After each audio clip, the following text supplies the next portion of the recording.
À la fin de la Seconde Guerre mondiale, des appareils comme le Messerschmitt 262 allemand et le Gloster Meteor anglais, ces précurseurs à la pointe de la technologie de l'époque, propulsent l'aviation dans l'ère à réaction. Les Américains, à cette époque, ne sont pas en reste puisque les Anglais, craignant une défaite lors de la bataille d'Angleterre, leur avaient fourni des réacteurs et des plans qui avaient permis à Bell de réaliser le P-59 dès 1942. Et de nombreux programmes de développement sont déjà en cours pour une nouvelle génération de chasseurs à réaction, comme le F-84 de chez Republic, ou encore les travaux de la nord-américaine qui aboutiront au F-86. Par contre, du côté soviétique, les retards sur cette technologie sont énormes. Mais en envahissant l'Allemagne de l'Est, ils ont récupéré de nombreux moteurs, des BMW 003 qui étaient montés sur les Heinkel HE 162 et des Jumo 004 qui équipaient les Messerschmitt 262. En urgence, tout doit être mis en œuvre pour se remettre à niveau. Et le premier choix stratégique, évidemment, est d'être capable de fabriquer des copies de ces moteurs et de les installer dans de nouvelles cellules. La réponse la plus rapide sera fournie par Yakovlev, début 1946, qui, sans trop prendre de risques, décide de remotoriser son excellent Yak 3 avec un jumeau allemand.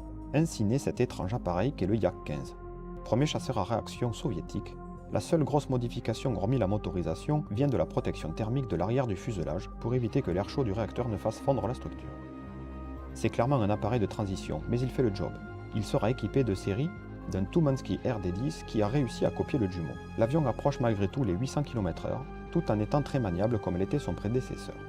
L'avion sera vite décliné en Yak-17, presque identique, mais ayant un train d'atterrissage tricycle, bien plus adapté à cette nouvelle motorisation.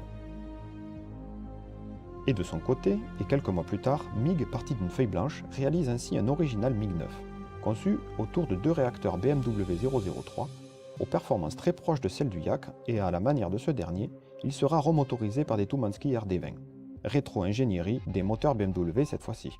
Il sera malgré tout fabriqué à 600 exemplaires, presque le triple du Yak 15, et certains seront même exportés en Chine. Au vu de ces premiers essais, bien que plutôt réussis, les soviétiques sont bien conscients qu'ils sont loin d'égaler la qualité et les performances des moteurs occidentaux. Et leurs motoristes accusent trop de retard. Il faut trouver un moyen de le combler. Une solution, disons, alternative va être mise en place. Fin 1946, une délégation de diplomates et d'industriels, dont Mikoyan et Klimov, négocie une rencontre avec les gens de chez Rolls-Royce, les meilleurs motoristes du moment. Cette rencontre peut paraître incongrue, mais Rolls-Royce est dans une situation délicate. La société se retrouve avec une capacité industrielle énorme due à la guerre, alors que les besoins se sont écroulés avec la fin de celle-ci. Il ne serait finalement pas contre un juteux contrat signé avec l'armée rouge pour remplir le carnet de commandes. Les soviétiques négocient l'achat de quelques réacteurs de nouvelle génération d'Irwens et Nen en prétextant vérifier les bonnes performances qu'ils sont censés avoir.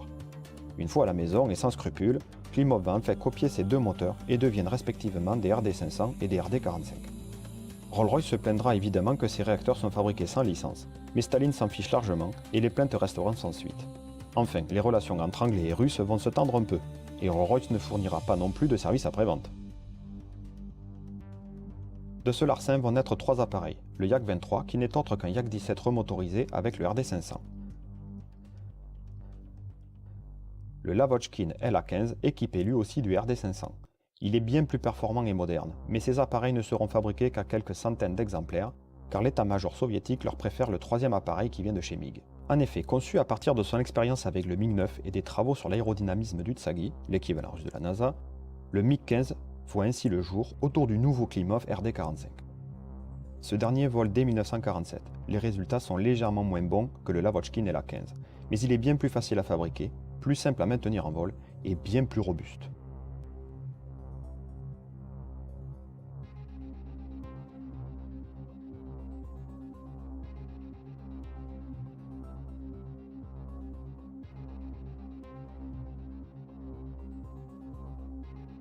Avec cet appareil, Artyom Mikoyan va ainsi prendre la place de leader dans la fabrication aéronautique soviétique qu'occupait auparavant Yakovlev.